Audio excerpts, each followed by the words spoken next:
Welcome to How Do They Afford That, the podcast that peeks into the financial lives of everyday Australians. I'm Michael Thompson. I'm a writer and the co-host of the podcast Fear and Greed Business News. And as always, as I am every week, I'm joined by Canna Campbell, financial planner and founder of Sugar Mama TV, which is the financial literacy platform that you'll find on YouTube and podcasts and books and Instagram, and of course your website, which has a whole lot of very useful resources. Hello, Canna. Good morning. How are you?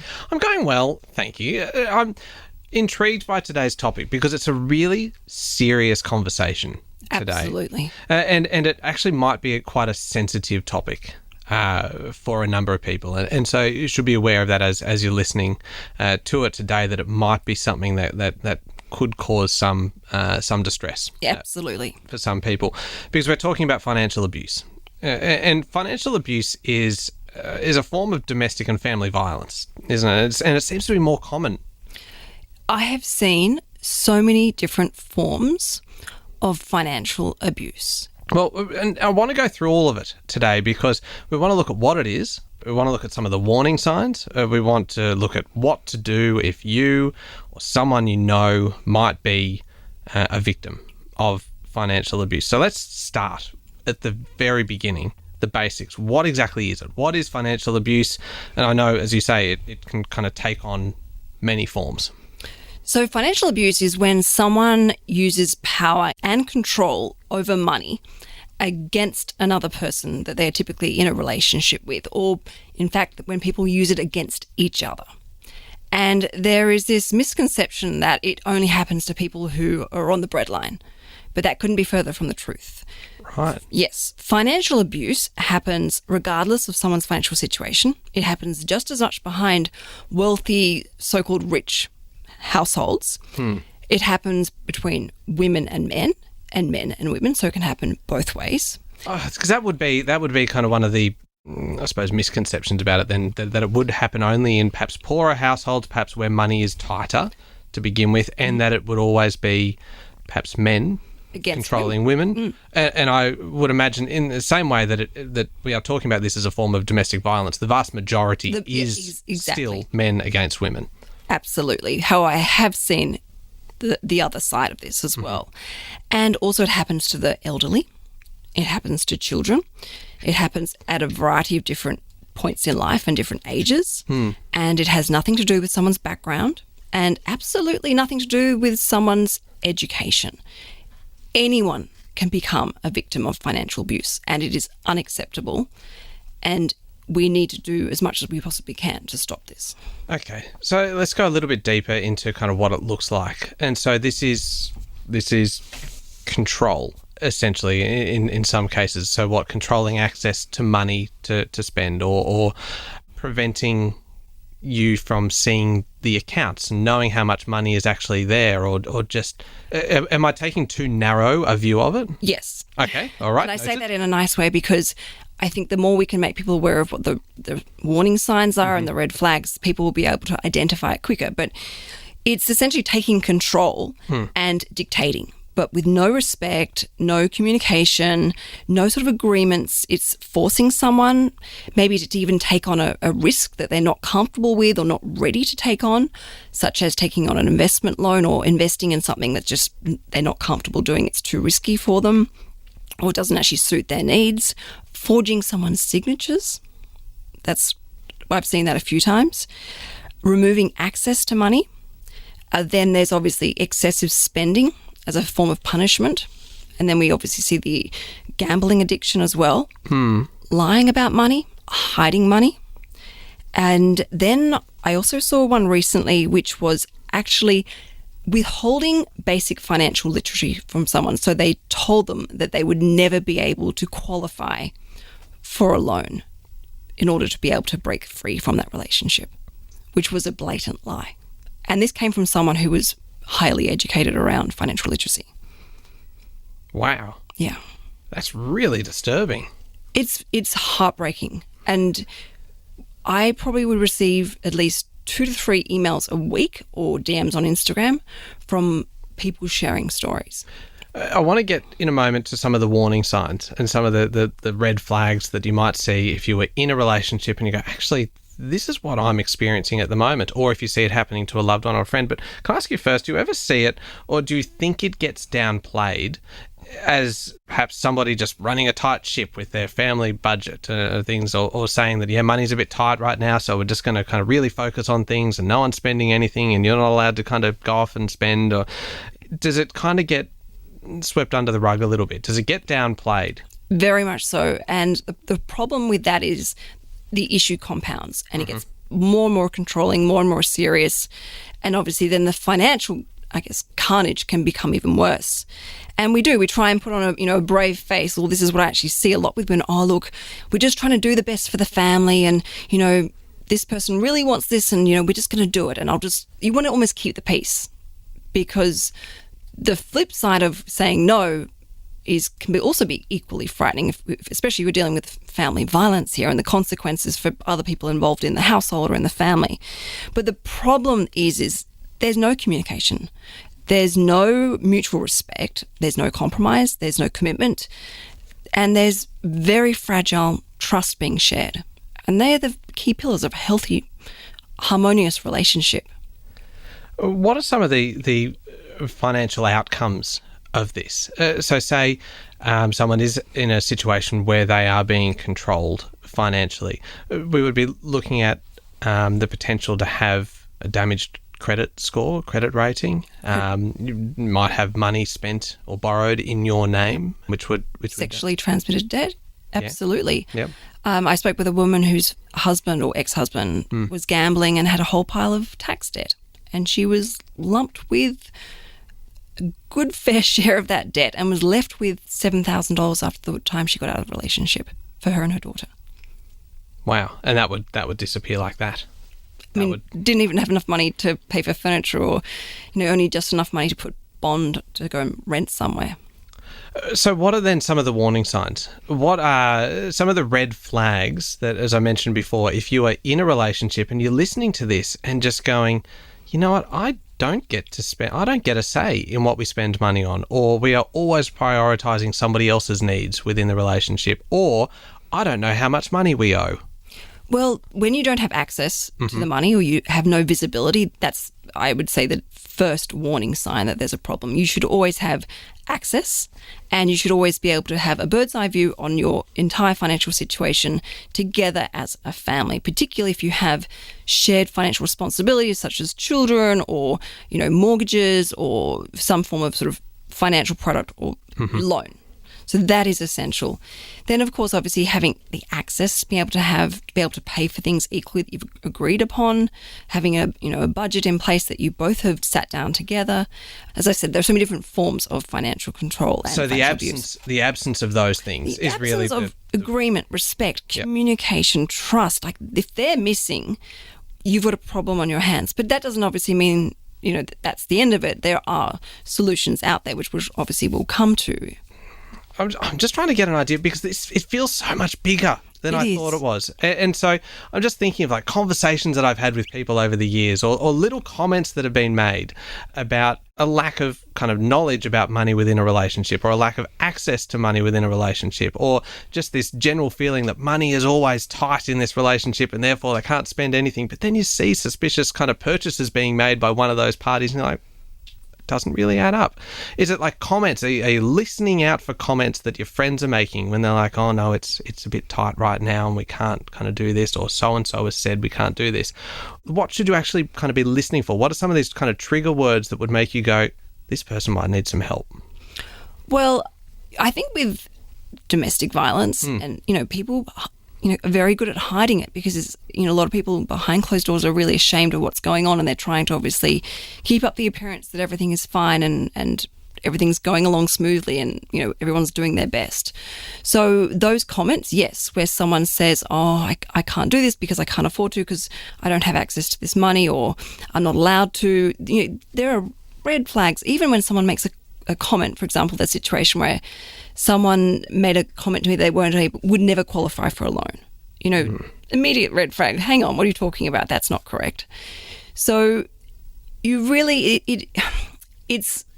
it shows up in fleeting moments through conversations or through signs. And it's such a sensitive topic being aware of it is obviously incredibly important. But then you've got to hold the space if that person comes to you and asks for help, or you're worried about their own safety and well-being, which is even more serious. We'll get to in a second a few of the things that you can do to help someone, because really we're just kind of outlining the problem at the moment. And as I say, it's bigger than I thought it was. And we need to get to some really kind of practical tips of what you can do. But you mentioned something earlier that got me thinking, that we've really kind of focused on domestic relationships, basically between a person and their spouse. You mentioned, though, that it can also be kind of almost elder abuse, or it can be involving children as well. How does that play out? What does that look like? So elder abuse is becoming increasingly a serious issue, particularly with, people's obviously the aging population and baby boomers, and then we have things like dementia and Alzheimer's, and then people getting access to money that maybe shouldn't have, or they don't have the necessary powers of attorney in place or the right powers of attorney, and haven't sort of gotten some quality legal advice that's independent. There's a lot of that going on, and the bank tellers are actually now trained, a lot of them, to actually identify this very quickly. But then you also see situations where children have perhaps inherited some money, or there have been plenty of situations in the media where, children were very famous, like look at Britney Spears. Yep. What has happened there, people have just taken control of her money and obviously spent it, and regardless of what you think of her as an individual, she's suffered some element of financial abuse. Absolutely. There. So or children with maybe a disability, or something's happened to them and that someone's had to take over care of that child because maybe something's happened to the parents, and they've gained access to the money and used the money not in a way that they previously agreed to. There's just so many different things that go on behind closed doors, and nothing shocks me anymore because I've just seen so many different elements, and money can bring out the worst in some people, sadly. Okay, we're going to take a quick break. This is very serious. And it is so prevalent, as you said at the top of the show, that this is something that we are hearing more and more about, and you can guarantee that there's an awful lot of it that we're not hearing about. And that's what we're trying to do today, is just bring a little bit more attention or a little bit more awareness to what is a very serious topic. We'll take a quick break, and in a moment we'll look at some of those things that you can do to help someone who might be in trouble. And now that we've gone through some of those red flags, some of those warning signs, what you need to do to actually help someone maybe to get out of that situation.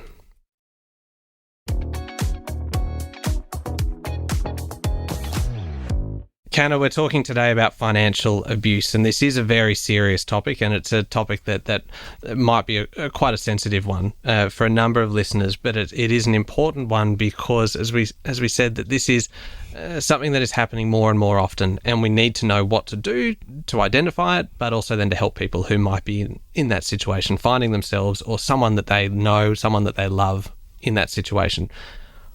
What do you do? If you think someone might be a victim, how can you help them? The quicker you get in there, the better. So the moment you see or hear some red flags, to be able to tactfully and sensitively say, are you okay? Is everything all right? Is there anything I can do to help? And let them know that you are a safe space for them to come to, and that they will respect your privacy and that they can trust you. Because the thing with victims of financial abuse, and any abuse, is their self-confidence and self-worth is diminished, and it takes a lot of strength for someone to finally come forward and say, actually I'm scared, or actually I'm forced into this situation that I don't like, and I'm fragile, I'm vulnerable. And it's not about a quick fix or throwing money at the problem. There's an issue at hand that needs to be addressed. Well, it goes to the heart of the relationship. Absolutely. And it's a long-term recovery. Just because you've gotten out of a financially abusive relationship or marriage doesn't mean that everything's fine again. It's a lot of work on yourself, a lot of therapy, a lot of support, a lot of encouragement to get yourself back on your feet again, and to find your, mojo again, and start to establish some healthy boundaries for yourself as an individual, so that you never, repeat history or let that person back into your life if they aren't worthy of being there in the first place. So speaking up is very, very important, but also it's an area that can also spiral out of control when people maybe interfere and the person who's creating the financial abuse may react in a way, because we do need to remember this falls into family violence. And whilst there are many forms of financial abuse, there are also many forms of, violence. So we would never want it to be, I guess, the trigger of making things get worse. So it's so important that calling in professional services if things are really serious. And that, if it's obviously calling out to the family violence information line is important, because things can very easily get nasty.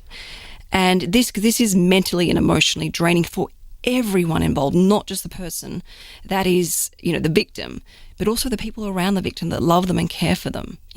The children, the aunts and the uncles, the friends, the neighbours that are watching, things going on that aren't healthy. And it's just got to be managed with so much sensitivity and tender loving care, but with professional help. But then obviously there are situations where, someone may be just making a passing comment about their relationship and something that upsets them. Sharing contact details of financial counsellors or even marriage counsellors can often work through couples together to help them establish some really healthy boundaries or ways of communicating to each other about certain things within the personal finances within the relationship. And whilst that may not necessarily be financial abuse, they can be very, very constructive and helpful that stop things escalating. As a financial planner, in your years of kind of meeting with people and having conversations with them, were there ever instances where you had a conversation with someone and actually made them aware that they were potentially the victim of financial abuse, that something that they thought was completely normal is actually not normal and not okay? Yes, so many times. And that's why I say I've seen this in so many different forms, and it doesn't just happen for people who are on a tight budget. It happens just as much in wealthy homes and very, very wealthy homes. It's just, and it happens to highly educated people. It's a disease almost. It doesn't discriminate at all. And there are so many different elements that just can create this trigger where someone's level of financial abuse can quickly escalate. And I've even sat in many, many meetings with couples in front of me that have come to me, one wants one thing, the other one wants something else, and they're on different pages, and I've had to show them ways to come together and work together as a team where it's based on the foundations of respect, communication, compromise, compassion. And I do believe if you can get onto it quickly and, you both remain supportive of each other and respectful, and you both build your foundation of financial education, it significantly reduces these risks within your relationship. But that respect and equality and teamwork really is non-negotiable. Yeah, you've got to have it. Can I go through with you then just some almost a step-by-step as to what you would do, because there's been so much information here. And let's say that you've identified this potentially happening with someone that you know, a good friend, for instance. Step one, a conversation. Yep, have a chat. A private, safe conversation that starts with, are you okay? Absolutely. And also let that person know that they're not alone. This is a very common problem, because I think often when you're caught up in a toxic situation like that, you can feel very isolated. And that, you're the only person that's gotten into this situation and going through this pain and turmoil. But in fact, it's happening behind so many households, closed doors. So then when they are ready, and obviously and you really have to respect when people are ready to have that, they've finally got to build that strength within themselves to do something about it, because you may take years of conversations with someone to finally help them see the light, or to see, all right, you are worthy of more. You deserve better, for them to finally then make that step and go, all right, I need to get some help. Can you help? Come with me to see a professional. So even if you can support them with a professional, whether it be sitting, holding their hand in a meeting, with a lawyer or with a counsellor, that support is invaluable. And listening and just being that sounding board and that shoulder to cry on, because it is emotionally debilitating. Yeah. What about then the conversation with the other party? And that is something that I suppose it's impossible to give a kind of a blanket kind of piece of advice to, because there would be ones where perhaps the other party doesn't realise that they are controlling access, in which case it is a conversation about the respect within the relationship and the respect over money. But there might be other ones where there is a clear risk to the individual's safety if they go and have this conversation, and which is when the professional assistance and the professional services, whether that be a financial counsellor, whether it be police, might be needed. Absolutely. And this is a thing with financial abuse because it comes in so many forms. It's very hard to actually put your finger on and identify it straight away. But whenever you feel restricted in any way and it doesn't feel right, there's something to explore and to have a conversation about. And some people genuinely don't realize what they're doing. Yeah. And it's not until someone of a professional background makes that person aware, because we're all very defensive when it comes to hearing something from our partner. You know, Tom will tell me the plants need more water, and I was like, no, don't be ridiculous. But then someone will come in, you know, a neighbor will pop over, or, you know, someone will be in our home and they're like, your plants could do with some water. And I'll say, yes, you're right. So we naturally do have a defensiveness on hearing from our partners. So sometimes that professional, whether it be a financial planner, whether it be a financial counsellor, or whether it be, you know, someone like a police officer, sometimes that's what it takes for them to start actually having a good, long, hard look at themselves and potentially make those changes and say, you know what, you're right, I'm really sorry, I wasn't aware of this. Let's do things differently now. But then obviously there's sometimes where people just can't make those changes, and it is just so incredibly frightening to watch. And it's so important that we start talking about this more so that people feel safe and are able to come forward if they need help.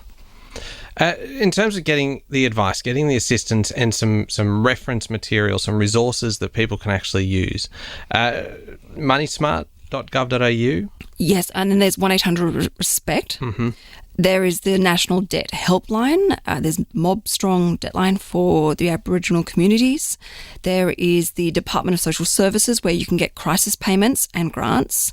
Centrelink can also do a sort of, not a bonus payment, but they can sort of pay a little bit in advance to help you get on your feet again. There's Salvation Army and St Vincent de Paul's. They're for housing, because sometimes these things blow up and people are left without a home.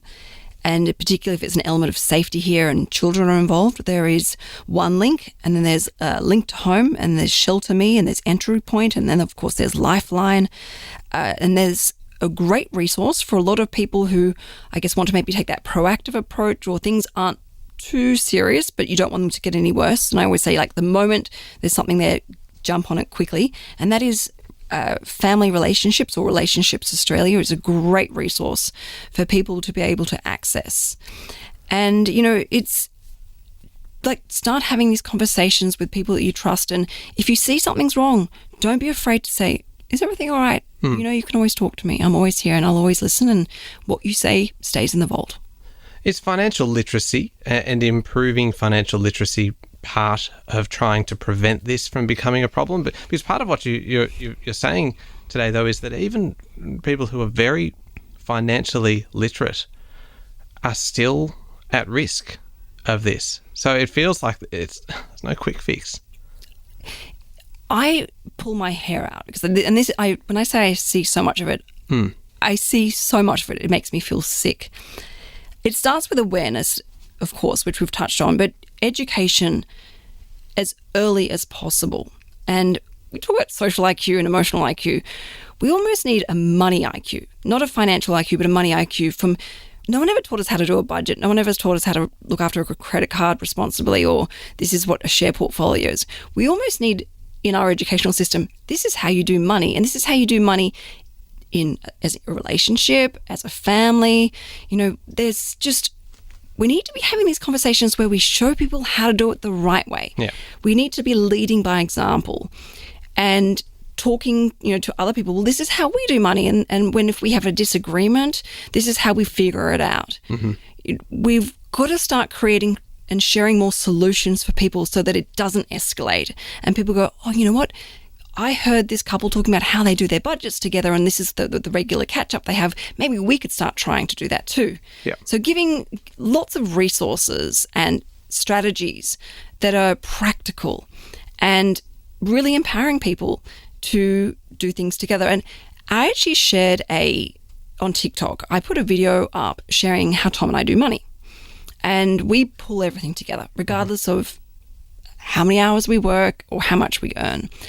And it got about 550,000 views. Oh, wow. And something like 30,000 comments or something obscene. And looking through the comments, it was fascinating seeing what people wrote. But out of every, a lot of people had some very toxic, nasty things to say about it. But any comment that was positive was by someone who had said, this is how we run our money together as a couple, and we've been married for 15, 20 years and never been happier. It's respectful. Whenever someone wrote something nice, they were saying, we've been doing this exact same system as well, and it works for us. And we don't fight, we don't argue. It's simple and effective. So I feel like we need to be giving people tools and ideas and the mindset and attitudes to take forward to put into a relationship so that you always have respect. I was looking earlier at the Money Smart website, and just they do simplify. This is moneysmart.gov.au, which is a really good kind of starting point. It's a brilliant resource. And just because it lists some of these things to look out for, and things that where the signs of a financially abusive person, that it's someone who controls your access to money or uses your money without your knowledge or your consent, signs legal documents on your behalf, or doesn't tell you what the documents that you are signing, what they're actually for, or threatens or punishes you. And this really kind of got to me when I was reading this, that they make you feel guilty if you don't give them money, or they isolate you or threaten you if you don't, or keep you away from your friends and your family if you don't kind of give them their money or support them in what they're trying to do with the household's money, or that they'll hurt you or punish you or threaten to do so if you don't do it. Or this one, which I just think is horrific. They make you feel stupid, or that you can't be trusted with money. Like, where is the respect? And it is just horrific. And so I know we spent a lot of time talking about this today, but I think it is just such an important topic, and it's one that we need to be talking about a lot more, because, as you say, it is out there, and it's more prevalent than we think, and there are things that go on that people may not actually realise they're not okay. And so, look, very passionate topic today. We've covered everything from the warning signs to look out for, what financial abuse actually is, kind of the many, many different shapes, the many different forms that it can take, and the fact that it doesn't just affect people in a low socioeconomic group, that it can be kind of very wealthy households, very wealthy people that might be victims of this as well. And really what to do if you or someone that you love might be a victim, and that it really does start with that conversation, and just know that they're not alone, that they've got support, and that they can talk to you about it, and that you are a safe person to talk to. It is a safe space, and that the first step is just speaking up and identifying that there is a problem. And then as soon as you do that, there are so many resources from moneysmart.gov.au to 1-800-RESPECT to all of those other ones that we talked about. I feel like we have just kind of really only just scratched the surface of it, though. Yeah, we have. And for anyone that's listening and wants to hear some feel-good stories off the back of this one, on my podcast, Sugar Mom's Fireplay, I've interviewed probably about 8 or 9 different women who have been survivors and thrived from financially abusive relationships. All right, very important topic. Can we finish on something a little bit positive here?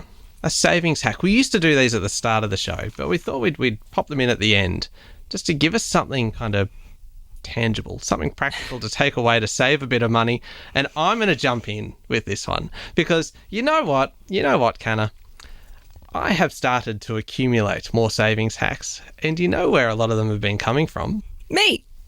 No. I mean, admittedly, yes, in the past I have just repurposed your savings tips and given them as my own. But do you remember a little while ago when I said, I think I actually complained, that our listeners were all contacting you on social media with savings tips? Oh, yeah. And I said, just blatantly, stop contacting Canna. Go to my Instagram, Michael Thompson Author, and send me the tips instead, so that I finally have something to come back with. So I've been accumulating a few little savings tips and hacks from our listeners. Way. I know, which is I actually feel neglected. it's really quite satisfying knowing that I've now got a few of these ones to use. But anyway, I've got a back to school savings tip. Okay. Because, of course, it is back to school time. And it is about school uniforms, right? Because school uniforms are so expensive. Yes. And particularly when you have to buy it all through the school uniform shop. But it's just like, it's an oldie but a goodie, this one, about the fact that often for, say, primary schools, only the shirt actually needs to be regulation. Only the shirt will kind of have the logo on it. Everything else, the shorts, the pants, like anything else, whatever else you wear, can usually be bought at Kmart for about a third of the price. And yet you will often kind of be just drawn into the uniform shop and pay kind of triple for the official kind of school pants. You can get the same colour, the same style at Kmart for a third of the price, and you can save yourself a whole stack of money. There you go. Back to school savings tip. Do you not have a second-hand clothing room? Yeah, that's also an option as well. But if you didn't want to do that, then you can do this. Yes, fair enough. Yeah, or if they don't have the size in the second-hand clothing room. Good point, good point. Did you really just try to pick a hole in my savings tip? My son, Rocco, loses everything, and he's also growing at a rapid speed. So I'm constantly buying new school uniforms, but I always pick up the second-hand clothing, and I think I paid like $2 for some shorts not that long ago. Yeah, it's great. And the beauty of this is that then you can put these back into that second-hand clothing pool, and away you go. But I will agree, sometimes they're out of his size. So that is a very valuable point, I think. So you're and withdrawing your criticism. So I am. Thank you. I appreciate that. All right, Canna, if anybody wants to hear more from you or kind of get access to more information, not give you savings tips, keep those coming to me, but where do we find you? You can always get in contact with me. Send me a DM on Instagram at SugarMamaTV, and also for anyone that is concerned about their safety and well-being, particularly around financial abuse, please know that I am also a form of support and will listen and be there for anyone that needs help. Yeah, well said. You can hear me every day with Sean Aylmer on Fear and Greed, Australia's best business podcast. Thank you very much for listening to How Do They Afford That Today. Remember, please, to hit follow on the podcast. Leave us a review as well. 5-star ratings, very much always appreciated. Next week, we are talking about one of your favourite times of year, Frugal February. But it's getting a little bit of a rebrand, isn't it? It is, and we're going international. We're going deep into some culture. I have no idea what you are planning for next week. I'm very, very intrigued. Don't miss it.